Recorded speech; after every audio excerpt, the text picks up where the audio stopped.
Hello, and welcome to V.Z Pro 3.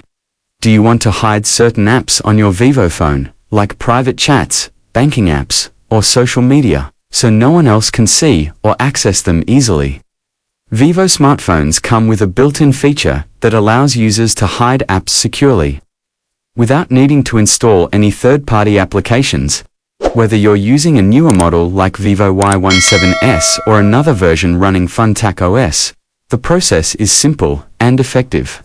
Let's walk through the complete guide on how to hide apps step by step, along with tips on accessing them again and keeping your phone secure. Let's get started.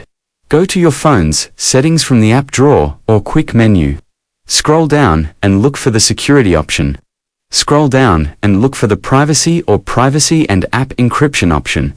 This may vary slightly depending on your Vivo model and software version. If you haven't already, Vivo will ask you to set a privacy password. This is a secure 4-digit or 6-digit code that's required to manage hidden apps or protected content. Verify your new password. Then fill in the answers according to the questions that appear. If all are filled in, click Done. And now the privacy password has been created. Now tap on App Hiding. You'll now see a list of installed apps. Select the apps you want to hide by toggling the switch next to each one, and click Confirm.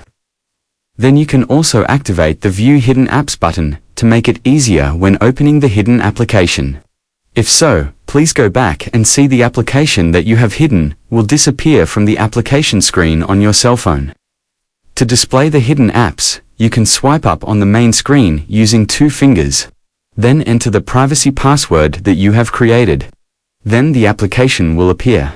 So, I think that's enough for this tutorial. If you have any questions, please let me know in the comment sections below. And if this video helped you out, don't forget to give thumbs up and subscribe to this channel for more tutorial video. Thanks for watching and see you on the next video.